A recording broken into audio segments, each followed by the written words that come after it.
Nice, mate. I made it. That's a nice new mug, that, isn't it? Brand new. Brand new. Merch. Look at that, guys. Sponsor of our podcast. Oh, it's us. Soon get one, mate. Welcome. We've got a little guest here with us today, Darren. Yeah, it goes by the name of Eric. Eric? Yeah. It's SPC Santa, isn't it? SPC Eric. Yeah? Yeah. How you doing? What have you been up to today? Good, mate. I've been on the bike, been out on the bike. First time in a long time. Done a couple of turbo sessions after my operation, but that's the first time I've been out and about. Yeah. Hour and a half in the saddle, that's all I can manage, but really chuffed to be outdoors, mate. It's quality, yeah. Love it. And I spotted you from a mile off the new kit, didn't I? New kit's come. Yeah. Absolutely fantastic. Here you go, guys. Yeah, it is. Hang on, I'll get there. Yeah, thanks to APEC Custom Clothing for doing it for us, well, because it's absolutely awesome. We love it. Full kit guy and I. Yeah, guys. So today's episode is going to be a little bit different. It's going to be the first of a couple of bite-sized episodes that me and Darren are going to do.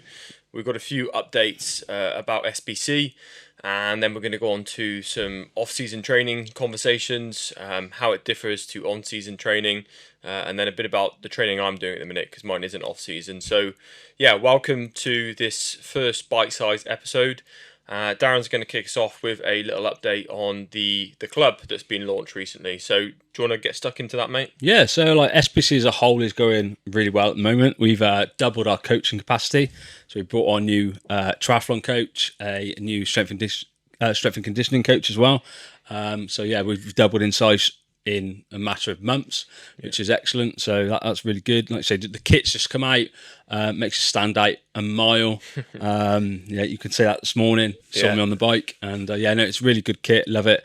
And our most exciting thing at the moment has got to be the SPC club that we've launched. So that is about having a community, not just launching a club for the sake of launching a club. It's about, like I say, having that community, that family feel.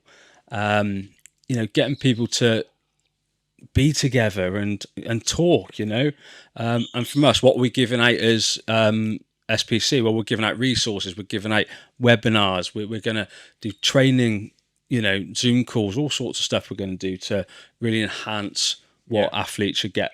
Yes, there's a couple of different options you can sort of subscribe to as part of our club. And obviously, the more that you subscribe for, the more you're going to get. We've got a bunch of resources which we would normally just give to our athletes that we're coaching, but we're going to be giving them to the club members as well. And yeah, we're going to be releasing them to whichever tier you purchase, basically. And you talked about that community feel, Darren. We've just had the SPC Christmas party, haven't we? But I was there, yeah. Yeah, unfortunately, I can't talk too much about it. How was that? Amazing. Let's get everybody together in one room and celebrate the first year of SPC, first solid year of SPC. Amazing. Yeah, we give out an award as well, the Athlete of the Year award. Yeah. And that went out to Anne Pritchard this year, who's done a podcast with us. Well deserved, truly deserved. What an incredible athlete. Yeah, so Anne was on the first episode of the podcast. If you haven't seen that already, go and check that out. A really great sit down with Anne talking about her 7-star medal mission that she's on. Which will be done in March. We're done in March. Yeah. We'll have her back. Yeah, brilliant. Show us the bling. So yeah, as Darren said, we've grown fast, and it feels like we joked yesterday that we're always saying on social media, we're thrilled to announce, but we just keep growing with partnerships, we keep growing with each other, with athletes, and the club hub as well, and yeah, we're just always really excited to give you as much news. And we are, and we're not just saying it, we are really always excited, we are always thrilled to announce it, because it's just so exciting, and it's about, like I say, it's not just about building a business for us, it's about giving back. There's a lot of clubs and communities out there that are just there for the sake of being there, and they might meet once a week for training, and that's it. But if you have a look at our website, smartperformancecoaching.co.uk, you'll see the different packages, you'll see what you get. And obviously they're in tiers, and trust me, it's well worth a look, because it's well worth the money. 100%. Yeah, definitely. And it's going to grow every day, every week. It's going to be more and more and more. And when we say we're genuinely excited, Darren and I met yesterday at 7:00 in the morning, and we basically started building some. Well, I say rebuilding. There was a bit of a, not a mess, but there was a lot of training plans that needed tidying up and building properly with structure. We met at 7:00 yesterday morning, and we didn't leave till I think it was just before 5. And yeah, we were solid on it, to be fair. Parrot's having a good chirp out there, isn't he? Yeah, if you can hear anything going off in the background, that's the parrot that I've got. Yeah, he's quite noisy. What's his name? Archie? Dennis. Yeah. Dennis the parrot. Yeah. We'll have him featured on one week. Yeah, probably. Yeah. Yeah. Cool. Should we get into the off season then? Yeah, so obviously definitely. Christmas, it's off season, December. Basically, I think the curtain usually comes down on off season after Ironman Wales. As soon as that's done, boom, off season starts. There are races after that. So like a triathlete, that's like the end of the season. Yeah, sort of I job. mean, you have got. Listen to him. What should we do with him? Put him in the bed? No, let's leave him there. What do you want to do? Do you go turn him off or? Mate, turn him off. He runs on batteries, mate. What do you want to do? Listen to him, going for gold. Yeah, He's always noisy. We're gonna have to cut. Yeah, We're gonna back in 2 minutes. We're gonna have to turn the parrot off. Darren has used the remote from the film Click, and he's just turned the parrot off. So you were saying, cutting back in after the parrot's been put on mute. You were saying for most triathletes, Ironman Wales is the sort of end of the season. Yeah, I think it is. I mean, there are, everyone's after, like I was saying, like Barcelona, that kind of thing. But yeah, as soon as that curtain comes down for me, that's it. Off season starts. Yeah. And what would you normally do then? Sort of like first week, and then what would you start doing? A couple of weeks after that. So I suppose it depends if you've taken part in Ironman Wales, and that's the same with any big race. Obviously, have a decompression. So just chill out for a couple of weeks, And the athletes that I coach, they hate that. They really don't like it. And it's like, right, I'm not going to program you anything at all this week. Zero. Just go chill out, spend time with the family, give back a bit of time to the family as well, because they suffer quite a lot. Yeah. Through the training. So it's important to give back to them. But then we go back to it a couple of weeks later, and we start building the strength and mobility again. And that's obviously there throughout the year, but we go back to basics, start building foundations. Saves anything, isn't it? I was coaching the juniors the other night, and I was kind of saying, we're doing obviously technique blocks, and I said to them, it's about making a cake, and it's about putting the ingredients in separately in obviously a layer. And then you come out with this real delicious cake that's everyone wants to get their teeth into. Obviously that's great for kids. You can use that as an adult as well, but obviously for an adult, build the foundations of a house, isn't it? Yeah. You're not going to start whacking the roof tiles on. So let's go back to basics, foundations, and start building it up. Could we just touch in on strength and conditioning then? So obviously, as you're going towards a race, my assumption and from what we've done with myself as well, but let's help the listeners out here. That strength and conditioning is more of a less of a weight and potentially more reps. So yeah, I guess just talk through that. So off-season training might be a bit heavier, it might be a bit more building, and then when you go through the season, it becomes a bit more, movement based rather than the heavy lifting. Yeah, you start waking up other sorts of muscles, adding in plyometrics, that kind of stuff, and getting that speed element into the training. But yeah, build the engine first and add on, those extra gears and the extra horsepower and that kind of stuff after. Yeah, that's kind of how we do it. Yeah, it's a lot of people don't put it in their training, which is crazy. And I think I said on the other podcast, didn't we, that we build it, perhaps the first one we've done, we build our training around strength and conditioning. Yeah. All right. There are obviously, again, we do have structures, obviously in our coaching packages, but ideally we want people to take out the strength and conditioning package and the training subscription, and that allows us then to put in a solid block.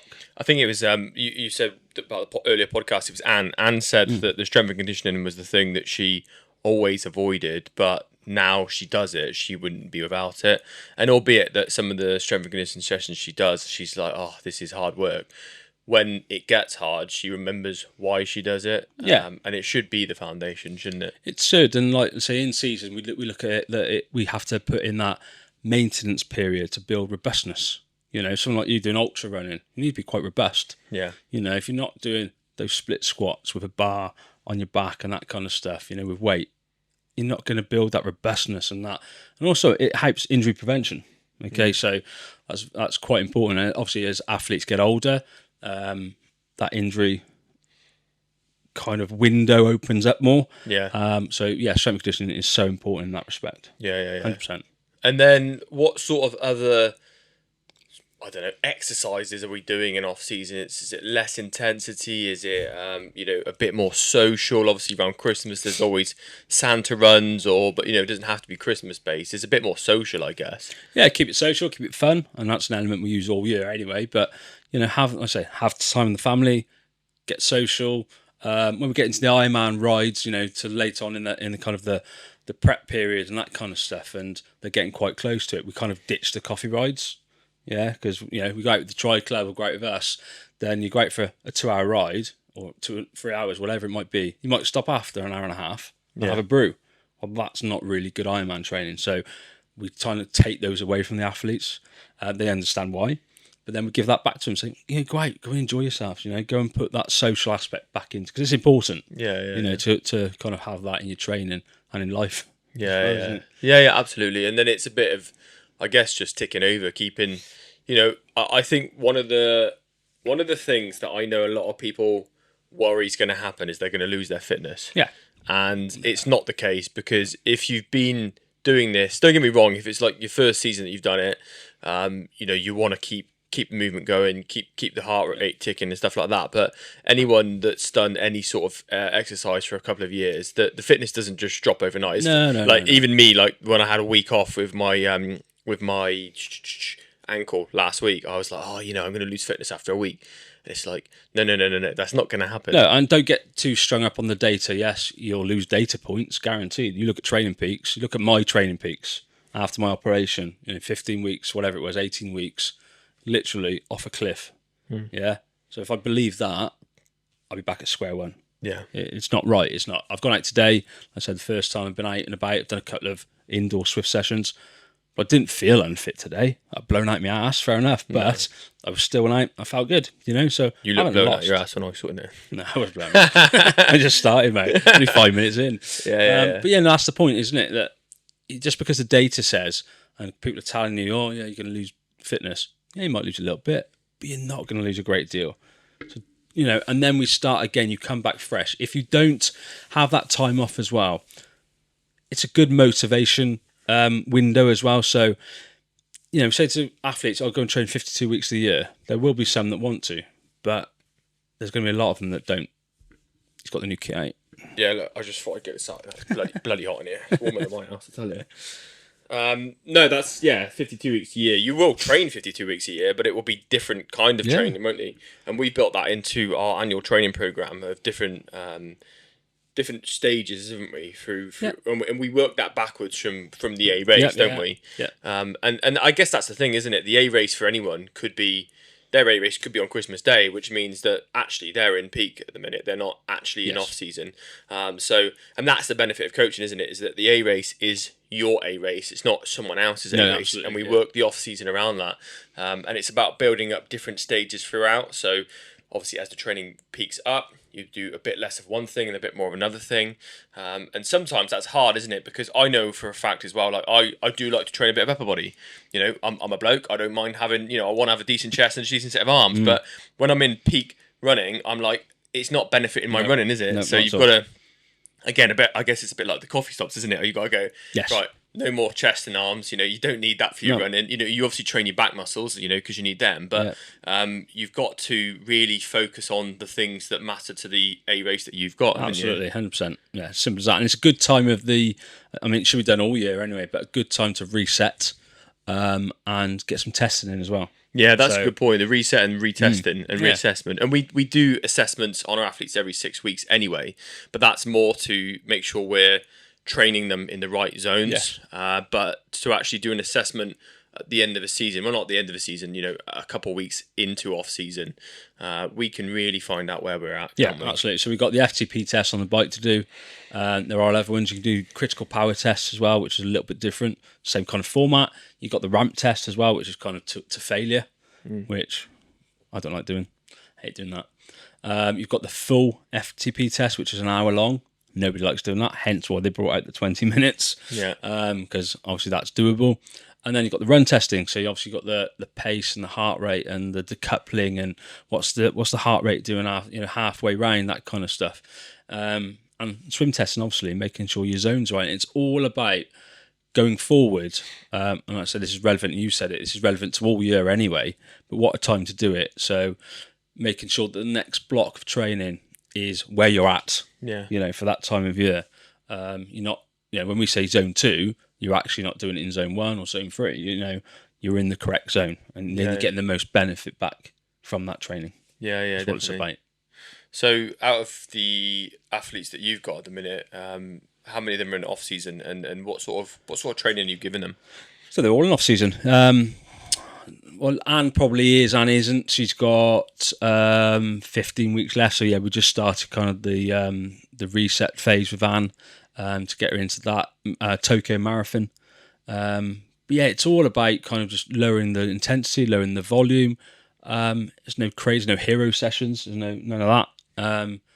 To chill out as well. Yeah. And they hate it. Some of them dislike it. Yeah. Oh, he said, give me an hour run today.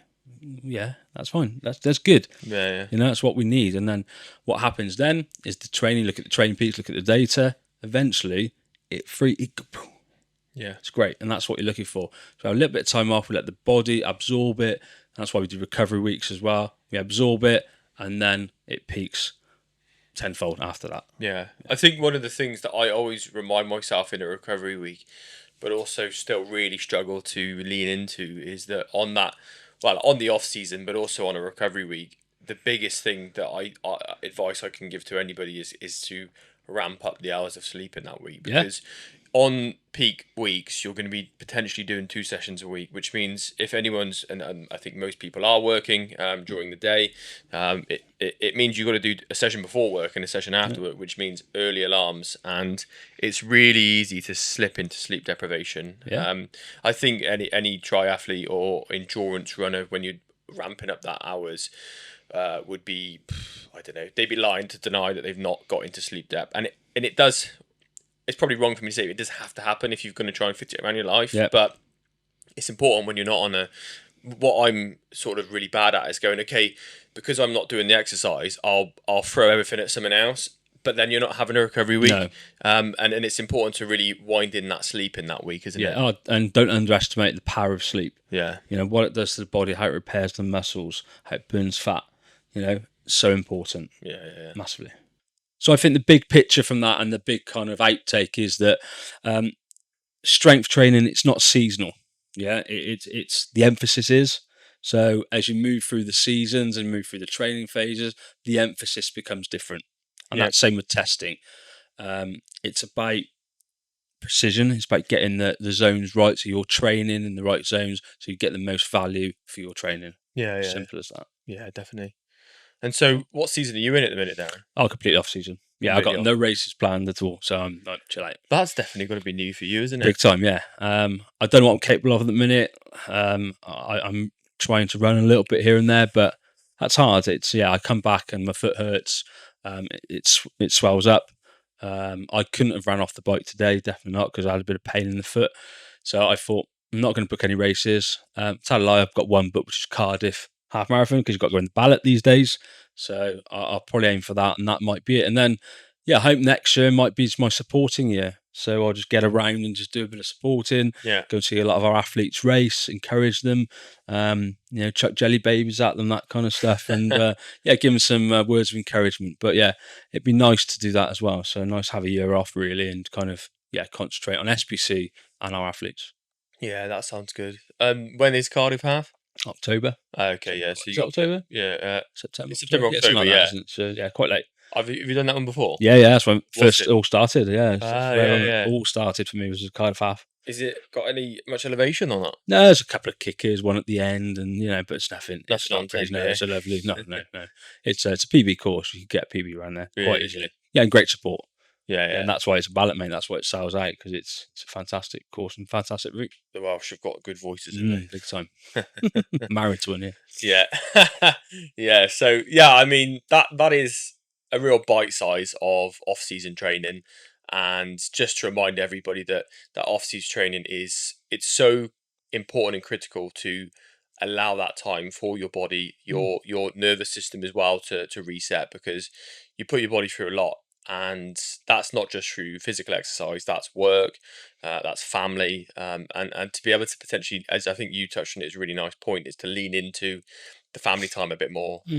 And yeah, it's just about, I don't know, balancing it all. Yeah, I think and I've touched on that before, but it's about doing the right thing at the right time. Yeah. And that's what we're here for. So if you're unsure, give us a shout, and we'll help you out. Yeah, we'll help anybody out who's got a question about training, on season, off season. So I guess to wrap up the first bite size episode that we've got today, we've spoken about where we are from SBC, the growth we've made in the last couple of weeks. We've spoken about the SBC club, which is now live, and we're looking to grow in 2026. I think we've got about 10 or 15 members that have joined in on that in the first week.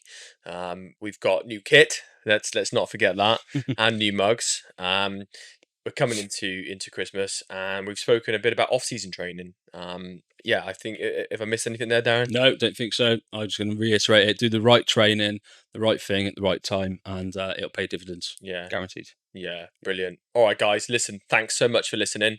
Don't forget to like, subscribe, share, comments. Comments are really important as well.